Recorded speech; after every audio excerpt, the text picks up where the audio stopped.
नमस्कार दोस्तों आप सब जानते होंगे कई दशकों से ऑयल एक्सपोर्टिंग कंट्रीज का एक समूह है ओपेक, जो काफी इफेक्टिव तरीके से चलता आ रहा है। लेकिन अब इसको बहुत बड़ा झटका लगा है क्योंकि यूएई यूनाइटेड अरब एमिरेट्स ने यहां पर डिसाइड किया है कि वो इससे बाहर हो जाएगा। और इसका जो मेन कारण है वो है सऊदी अरब। पिछले कुछ समय से यहां पर यूएई और सऊदी अरब में भी तनाव चल रहा है, इश्यूज चल रहे हैं, और इसी को देखते हुए यूएई ने डिसाइड किया है कि ओपेक और जो ओपेक प्लस है इससे ये बाहर होने जा रहा है। आप देख सकते हो खबर, UAE exist oil producing groups OPEC plus amid global energy crisis. इसको डिटेल से हम समझेंगे कि आखिरकार इसके मायने क्या हैं, क्यों इतना बड़ा झटका है ओपेक के लिए, इसका इंपैक्ट क्या होगा, भारत के ऊपर क्या असर आएगा, वो सब कुछ आपको बताऊंगा। चलिए आगे बढ़ते हैं, लेकिन उससे पहले आप सबको बता दूं, आप में से जो भी लोग यूपीएससी की तैयारी कर रहे हैं, कल 30 अप्रैल तक लास्ट डेट है। 50% फ्लैट डिस्काउंट सभी यूपीएससी कोर्सेज पर मिलेगा ही, प्लस डबल वैलिडिटी दी जा रही है। मतलब 2027 की अगर आप तैयारी कर रहे हैं जिसमें प्रीलिम्स मेंस इंटरव्यू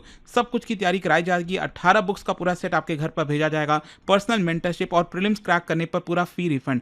यूज करिए कोड अंकित लाइव। कोई डाउट है, प्रॉब्लम है, ये फोन नंबर है, इस पर कॉल कर लीजिए, मेरी टीम आपको अच्छे से गाइड कर देगी। चलिए शुरुआत करते हैं। सबसे पहला क्वेश्चन ये है कि हो क्या रहा है। Organisation of the petroleum exporting country, जिसको ओपेक कहा जाता है, और इसका जो एक्सटेंडेड अलायंस है जिसके अंदर और भी देश आते हैं ओपेक प्लस, उनको एक बड़ा झटका लगा है क्योंकि इसका जो सबसे वन ऑफ द ओल्डेस्ट जो पार्टनर था, मेंबर था यूएई, उसने डिसाइड किया है कि दोनों ही ग्रुप से वो बाहर हो जाएगा 1 मई से। इसका मतलब ये हुआ कि ये जो प्रोडक्शन कोटा इनको दिया जाता था, क्योंकि जितनी भी कंट्रीज इसके अंदर होते थे उनको एक कोटा मिलता था कि आप इससे ज्यादा प्रोडक्शन नहीं कर सकते, तो वो सारी चीजें यूएई को फॉलो नहीं करने की जरूरत पड़ेगी। साथ ही साथ वो ऑयल इंडिपेंडेंटली प्रोड्यूस कर पाएगा। मतलब इतने दशकों से जो कोऑर्डिनेशन चल रहा था ऑयल पॉलिसी को लेकर, वो यहां से ब्रेक होने वाला है। अब क्वेश्चन ये आता है कि ओपेक और ओपेक प्लस है क्या।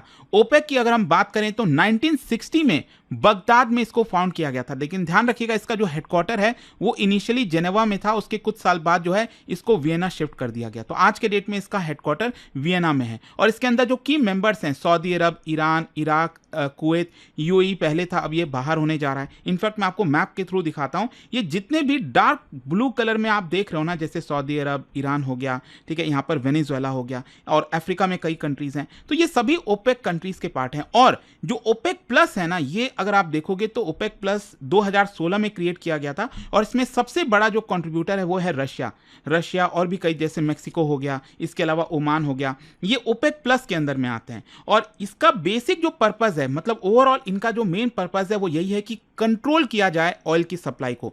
क्योंकि आप सोचिए, ओपेक प्लस कंट्रीज का आप टोटल प्रोडक्शन देखोगे, दुनिया में जितना भी प्रोडक्शन होता है ऑयल का, वो 50% से ज्यादा इनके पास है। मतलब ये जब चाहे ऑयल का प्रोडक्शन बढ़ा सकते हैं, घटा सकते हैं, और जैसे ही ऑयल की सप्लाई बढ़ेगी, कम होगी, तो डायरेक्टली प्राइस के ऊपर असर आएगा। तो एक प्रकार से ये ऑयल के प्राइसेस को कंट्रोल कर पाते थे आसानी से। लेकिन यूएई के जाने के बाद क्यों इतना बड़ा झटका है? क्वेश्चन तो यह आता है कि यूएई ने क्यों इसको छोड़ने का डिसाइड किया।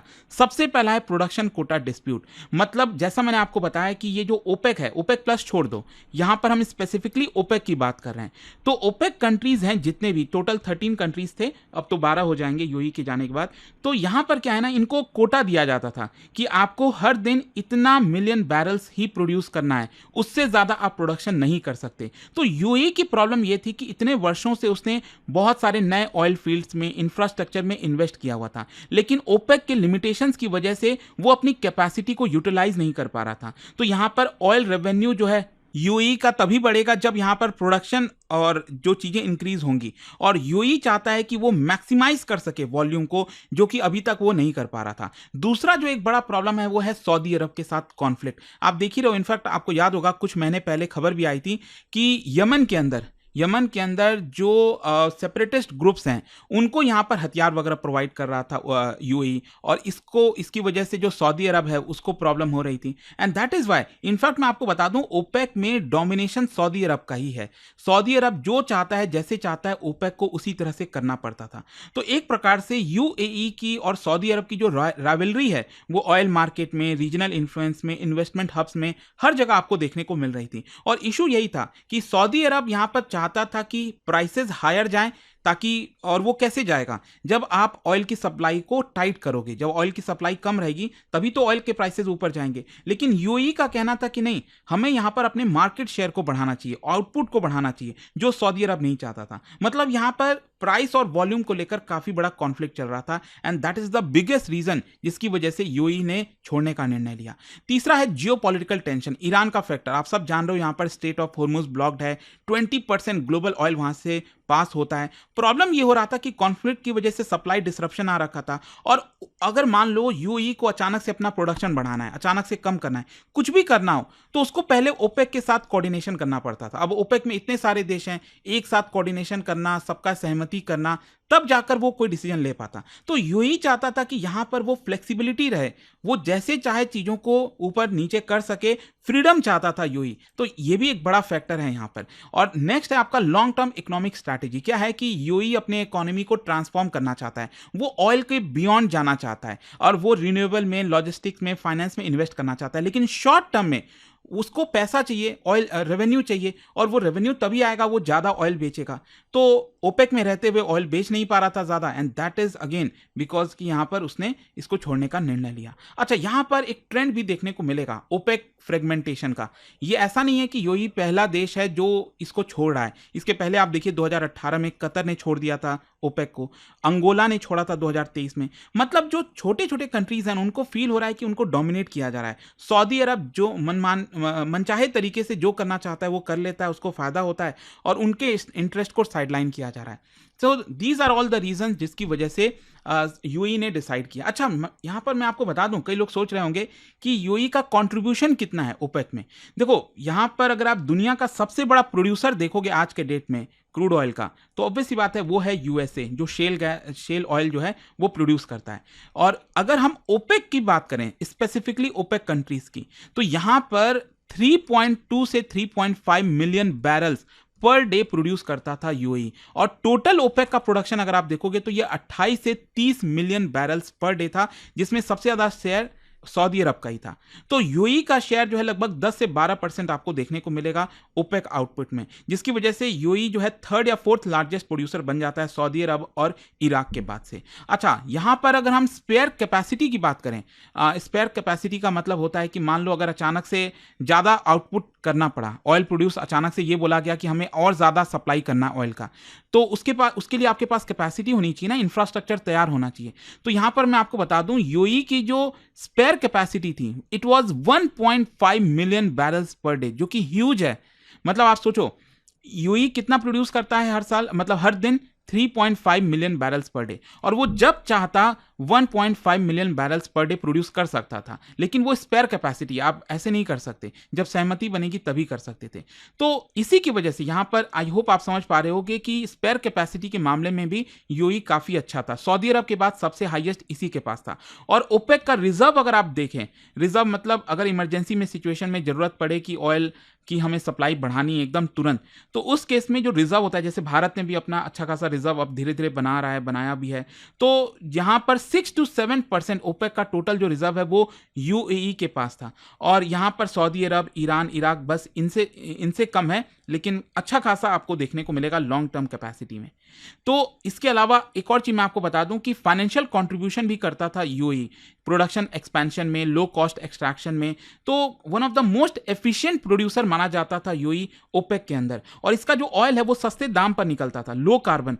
लो कार्बन का मतलब समझिए, इसका मतलब ये हुआ कि आपको ऑयल निकालने के लिए जो भी आपको मेथड चाहिए, उसके बाद डिस्टिलेशन हो गया, जो भी आपको ऑयल निकालने के लिए चाहिए होता है ना, उससे आप एनर्जी खर्च करते हो, तो वो लो कार्बन वाला होता था।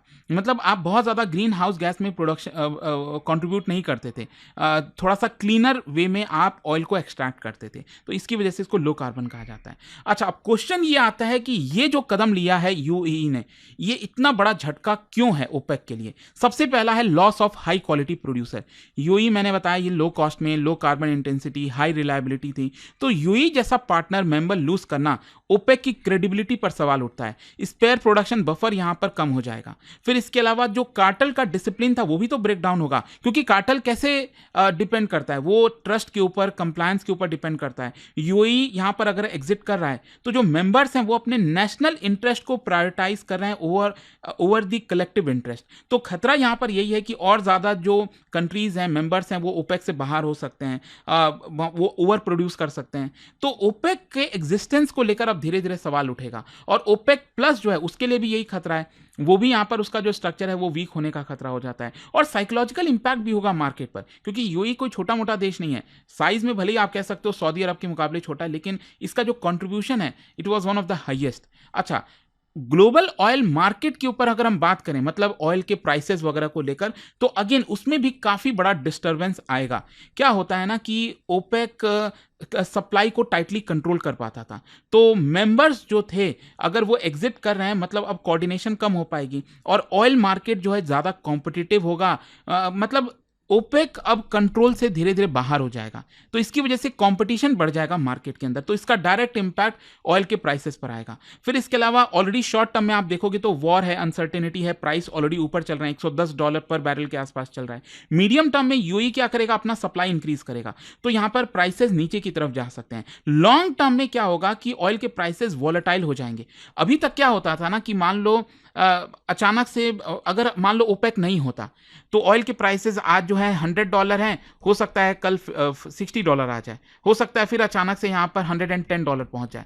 मतलब वोलेटिलिटी बहुत ज़्यादा हो सकती थी, लेकिन ओपेक क्या करता है, उस वोलेटिलिटी को कम करता है कि अगर मान लो प्राइसेस अचानक से बढ़ रहे हैं बहुत ज़्यादा, तो ओपेक यहाँ पर ज़्यादा सप्लाई कर देता था। अगर प्राइसेस बहुत ज़्यादा तेज़ी से नीचे आ रहे हैं तो वो प्रोडक्शन को कट कर देता था।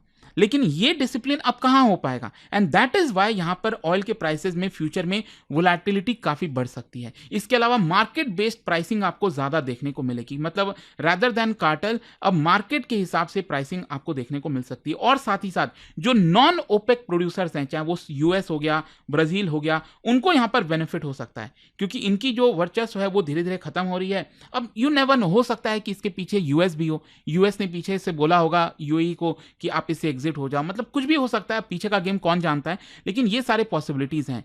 जहां तक सवाल है कि इसका भारत के ऊपर क्या असर आएगा, देखो अगेन हम 85% अपना क्रूड ऑयल इंपोर्ट करते हैं। अगर हम पॉजिटिव इफेक्ट की बात करें तो हमारा बार्गेनिंग पावर बढ़ जाएगा। अब हम कह सकते हैं ना, पहले तो क्या था, ये कार्टेल बनाकर रखे थे, अब बार्गेनिंग पावर हमारे पास उतनी थी नहीं, लेना है ऑयल लो, नहीं लेना है मत लो। लेकिन अगर ओपेक धीरे धीरे बिखर जाता है तो हम कह सकते हैं ना कि ये कंट्री हमें सस्ते में दे रहा है, हम उसके पास चले जाएंगे, वो महंगे में दे रहा है, हम उसके पास नहीं जाएंगे। तो भारत की बार्गेनिंग पावर इंप्रूव हो सकती है, हमारे पास डाइवर्सिफिकेशन की अपॉर्चुनिटी है, बायलैटरल डील्स हम कर सकते हैं, तो इससे भारत को फायदा हो सकता है। लेकिन हाँ, नेगेटिव इफेक्ट भी है, मैंने आपको अभी बताया कि प्राइस वोलेटिलिटी काफी बढ़ सकती है, तो इसकी वजह से अचानक से अगर ऑयल के प्राइसेस बढ़ गए तो इन्फ्लेशन, करंट अकाउंट डेफिसिट, इसका खतरा है, सप्लाई रिस्क का भी खतरा हो सकता है। तो आई होप कि आपको अच्छे से चीजें समझ में आ गई। ओवरऑल अगर मैं इसको रिवाइज कर दूं तो यूएई का जो एग्जिट है ये बेसिकली ओपेक के डोमिनेंस में खतरा है, उसका डिक्लाइन है, इंडिपेंडेंट प्रोड्यूसर्स का राइज है। और ये क्यों हो रहा है, क्योंकि प्रोडक्शन का एम्बिशन है, यूएई चाहता है कि ज्यादा प्रोडक्शन किया जाए, सऊदी के साथ टेंशन है, ईरान कॉन्फ्लिक्ट चल रहा है, और इसकी वजह से मार्केट वोलेटिलिटी बढ़ेगी, जियोपॉलिटिकल फ्रेगमेंटेशन देखने को मिल सकता है। तो ये पूरा वीडियो था दोस्तों ओपेक से बाहर होने का, यूएई का। जाने से पहले एक बहुत ही इंटरेस्टिंग क्वेश्चन, ओपेक के फॉर्मेशन को लेकर यहां पर मैंने 2 स्टेटमेंट दिया, इसको बहुत ध्यान से पढ़िएगा एक एक शब्द, और बताइए कौन सा करेक्ट है। और इसका राइट आंसर आप सब जानते हैं, मेरे इंस्टाग्राम पर तो मिलेगा ही, वहां पर अगर आप नहीं हो कोई बात नहीं, टेलीग्राम से ले सकते हैं इसका सही उत्तर। और दोस्तों जैसा मैंने आपको बताया, अगर आप यूपीएससी की तैयारी करें, कल 30 अप्रैल लास्ट डेट है, कोई भी कोर्स यूपीएससी का आप लेते हो 50% flat discount plus double validity आपको मिल जाएगी। यूज करना है आपको ये कोड अंकित लाइव। कोई डाउट है, प्रॉब्लम है बैच से रिलेटेड, ये फोन नंबर पर कॉल करिए। एंड इस बैच के अंदर पूरी आपको तैयारी कराई जाती है, 18 बुक्स का जो पूरा सेट है वो भी आपके घर पर भेज दिया जाता है। स्टडी IQ IAS, आपका सिलेक्शन हमारा मिशन।